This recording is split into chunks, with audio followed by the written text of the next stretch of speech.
Becoming a 5.0 player is no easy feat, but it is definitely doable if you learn the right way and do the right things and avoid the right mistakes. So today I'm gonna share with you my top 5 tips that made me a 5.0 player so that you can learn from my mistakes to get you on track to being a 5.0 as fast as possible. When I first started playing pickleball, I was taught to never back up from the kitchen line. So anytime a dink came deep to me, if it's coming right to me, I would look to take it out of the air, and that's correct. But if it comes a little bit away from me, I would be so glued to that line where I'm moving over and taking it right up off the bounce. Now, in theory, that feels like it should be a good strategy because when you're taking the ball off the bounce, it's taking time away from your opponents because you're taking it earlier. And you're there glued to that line so your opponents can't get it past your feet. But in reality, that's not the best way to take those wide, deep dinks because it's very difficult to control when you're short hopping the ball. A short hop is when you're taking the ball off the rise, so when it's still coming up right after the bounce, and that's the hardest shot to control in pickleball. Sometimes you have to do it, but if you're overusing it and doing it all the time on all of those deep dinks, you're gonna be popping a lot up. And that's what ended up happening to me when I first started playing and was trying to break into those higher levels past 4.0 plus. Before I start my practice session, I'm gonna make sure I put in my victory insole so I have that extra bounce in my step.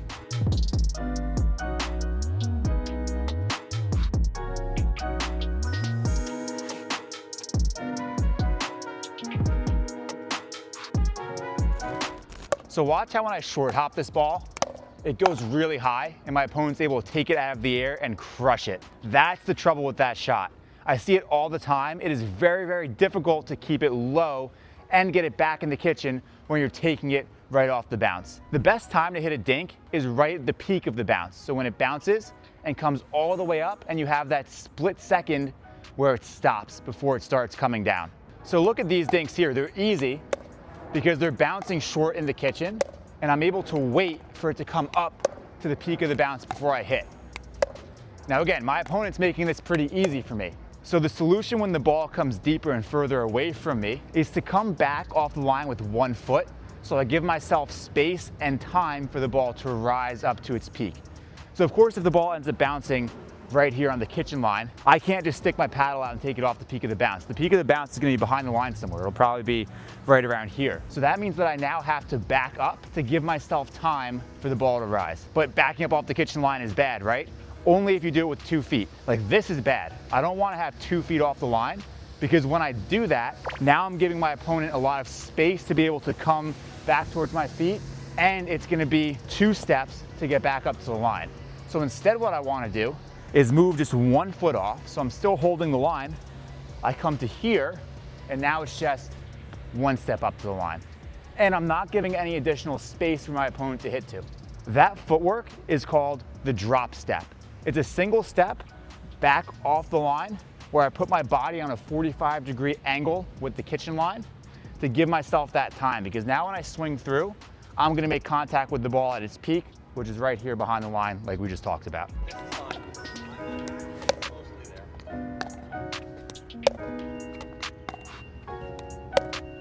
And this strategy works exactly the same on the forehand side. We're just gonna do it with the opposite foot. So I'm a righty, so when I'm having my forehand on the right side of the court, I just have to pull that right foot back off the kitchen line right here.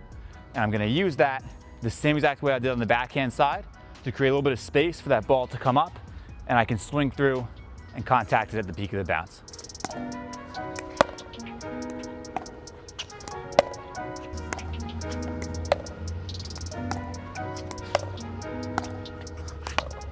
And that leads us into our second tip that you need to become a 5.0 player, which is holding the kitchen line on offense.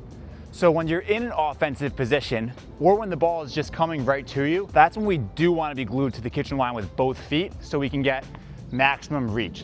So see how I have my toes right up to the line here with maybe half an inch between my toes and the kitchen? That allows me to reach as far as possible into the kitchen in order to take balls out of the air. And when I take balls out of the air, that's gonna be my best opportunity to hit a successful attack.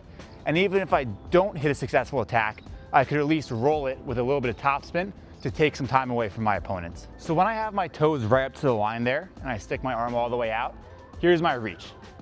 All right, that's maybe a third of the way into the kitchen. So that means that I'm gonna be able to attack balls most likely that are bouncing up to here. Or let's say a paddle length back from where I can place that paddle with a full extended arm. That means that my opponents have to hit shorter dinks or wider dinks, because if they hit the ball to me, even if it bounces in the kitchen just a little bit too deep, again, still in the kitchen, but a little bit too deep, I'm gonna be able to attack. Now, if I take one step back, just one step, now look at how much my reach decreases, where I can't even get a full paddle length out of that to be able to attack. So that means that I'm only gonna be able to attack balls that are bouncing right around the kitchen line. That's a big difference. You guys know from hitting your dinks, there is a very, very small window to be able to hit your dinks, and an inch is a mile. Sometimes it's so much easier to place those dinks in a good spot when you have even an extra 6 inches of space. It makes a big difference. So we need to make sure that when we're in that offensive position, we have our opponents off the line, we have them reaching, that we're gluing our feet right to the line, toes up to it, and we're not giving any space for that ball to bounce any deeper than the kitchen. So how does that relate to the first tip, which was to back up sometimes? So I'm gonna back up when the ball is deep and away from me. Because if I look to take balls out of the kitchen while I'm in motion, I'm probably gonna make a mistake. There's a lot of moving parts there, and it's gonna be very easy for me to pop that ball up. But if the ball is coming right to me and I can have my feet planted, that's where I wanna lean in and take as much out of the air as I can. So here, if I'm standing here and my opponent gives me that deep dink, I can lean right in and go for that attack. That same ball, if it comes just a little bit wider, is when I'm gonna look to let it bounce and give myself a little bit more time. So it's a little bit of a subtle difference there. But that same shot out cross court to my backhand, I'm gonna use the drop step to create my space. And you guys saw that that ball bounced right around the kitchen line. Coming right to me, that's gonna be an attack, but away from me, I gotta let it bounce. So that's a subtle difference there. And that's what these 5-0 players are doing to be able to create offense and create this bubble around them where their opponents have to avoid it. So if I'm standing here and we know this is my reach, my opponent has to get the ball out of this circle for me to be able to play defense or at least stay neutral. If they put that ball in that circle, that's the no-fly zone right there where they know I'm gonna attack it, even if it's a decent dink that would land in the kitchen. So it just gives my opponents less safe spaces that they can hit to. So if they wanna stay safe, they gotta go wide, and they have a much smaller margin for error.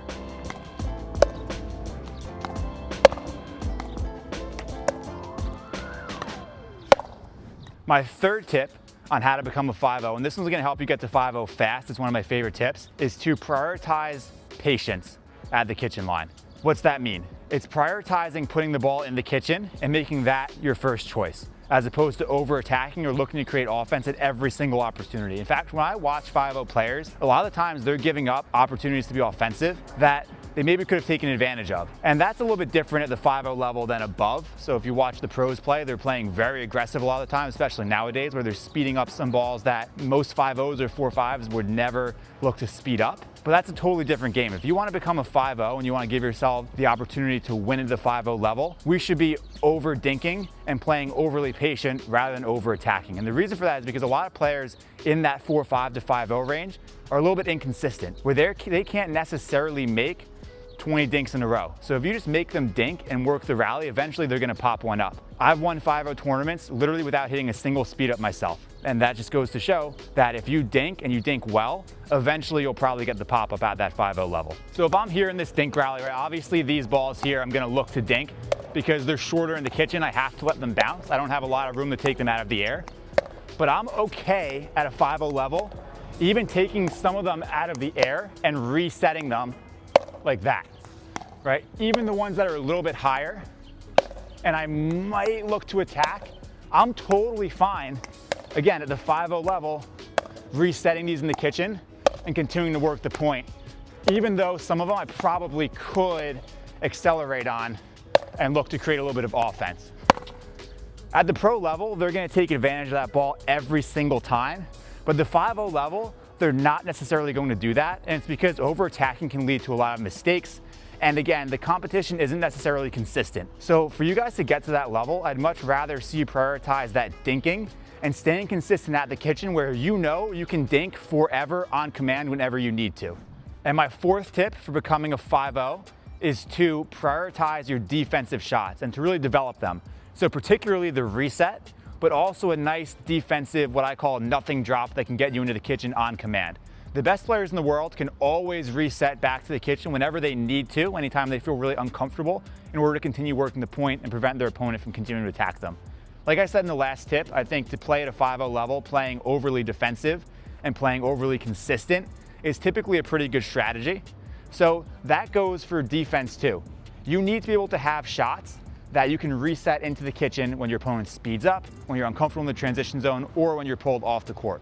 So here when I get a speed up, being able to reset it into the kitchen sometimes is a good strategy at the 5-0 level. We don't always have to counter those. We should be countering it when we're set and we're comfortable, but if our opponent is just blasting away at us and we're a little bit uncomfortable by that and we don't have the fastest hands, putting it right back into their chest could result in a recounter that's gonna be just as hard and put me even more off balance. So instead, hitting a nice, comfortable reset that bounces low in the kitchen, forcing my opponent to hit up on it, is gonna be a good way to get out of that trouble and play a little bit of defense. Because at 5-0, what I've found is that a lot of players will continue to speed that ball up and they won't take the reset and then go back to a dink rally. And then if they speed that ball up from way below the kitchen because I hit a nice reset, I'm gonna end up with a much easier counter and I'm gonna be able to get it down at their feet. So playing defensively right there when we're getting sped up at, it's not necessarily the strategy that's gonna get you to the pro level, but if we're talking about playing 5-0, again, staying consistent and staying in the point can be a good strategy. So when I'm here in this dink rally and my opponent's moving me around side to side, when he eventually does choose to hit the speed up, because I'm a little bit off balance, resetting it into the kitchen is gonna keep me neutral rather than trying to hit a counter that I'm uncomfortable for. Now, if my feet are set and my opponent speeds up from right in front of me and I'm here in a nice high ready position, my weight on the balls of my feet, and I'm ready to counter, by all means, I should counter that 100% of the time. But if I'm at all uncomfortable, resetting and getting back to neutral is gonna be a little bit better than popping the ball up and risking getting pounded on again.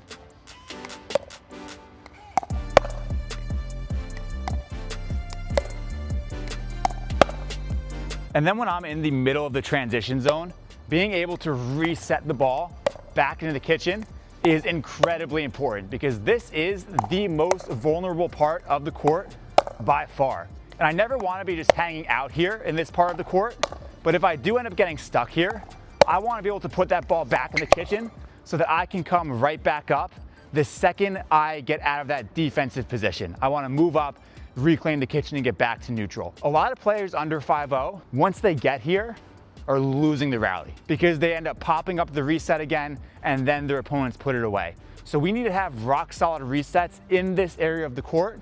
Come out with a partner, have them crush balls at you, drill it, get good at resetting from here, get comfortable in transition. Doesn't mean that we want to be in transition, but get comfortable here.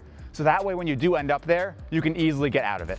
And the final part of developing defensive shots is to develop what I like to call a nothing drop, which is where you hit a flat, easy, simple drop shot that's gonna allow you to comfortably get up to the kitchen, you and your partner. A lot of players like to do a lot with their drops, put a lot of topspin on it, put some slice on it, hit the drip nowadays where you're pushing the ball past the kitchen line. That's all great, and those are excellent shots, but you also need a third shot that you can rely on whenever you need to when it's 9-all in the third game to be able to get you up to the kitchen line. So this is what this drop looks like. I'm literally just going to push into the kitchen with no spin, looking to keep that ball as low as possible. I should be able to make this ball on command every single time. It doesn't hurt my opponent. It's not gonna force a pop-up, but it will get me and my partner up to the kitchen so I can get established and then work the point from neutral. And my fifth and final tip for becoming a 5-0 is to learn what your weapons are, understand them, and figure out how you can use them actively in a point. So everybody's good at something and everyone's not so good at other things. And as a 5-0 player, you definitely are gonna have a couple things that you really like to do. You're gonna have your best shot, your offensive weapon that's gonna win rallies when you get set up for it. So we have to identify that as part of our game and build our strategy around it so that way you can get that shot as much as possible. So for example, if my favorite shot was my backhand flick, I would be looking to lean in as much as possible to be able to take those balls out of the air. But then I would even be thinking 2 to 3 shots before that, where I'm hitting topspin dinks deep in the kitchen, pushing my opponent out wide, and then shifting in so that I have the best probability of a pop-up that's just high enough for me to take advantage of. And that is my favorite shot. So that's the strategy that I personally use. But let's say your favorite shot is your drive. Well, then you should be hitting big serves so that way you can get a weaker return or a slice return to set yourself up for that drive. Let's say your best shot is your speed up, your forehand speed up. Well, maybe you should be playing on the right side and your partner should be dinking deep, aggressive cross court with topspin so that way your opponent resets right to your forehand and you can rip it. Whatever your best shot is, figure out a way that you can get it as much as possible. Because if your opponents take that weapon away from you, you're probably not gonna be able to do a lot of winning at the 5-0 level. So you have to figure out how can you use your weapons. So like I said, my best shot is my backhand flick. That's my offensive weapon. So what I'm gonna do on the left side here is I'm gonna work my topspin dinks cross court. And as I hit them, those heavy dinks, and I pull my opponent off the line, I'm gonna slide in towards the middle and lean. And what you're gonna see here is because my backhand flick is better than my forehand attacks, I'm actually gonna run around it and take backhands from here when I could, if I wanted to, take my forehand from here. But because I know that my backhand is my strength, maybe a little bit unorthodox, but it is for me, I'm gonna run around it and hit that backhand. For most players, your forehand's probably gonna be a little bit better. So unless you have a better backhand than a forehand, I would still take the forehand.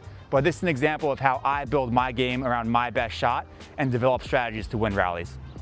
So here I'm gonna hit that topspin backhand dink, work the point, and then eventually I end up getting the pop-up because I was able to dink aggressively.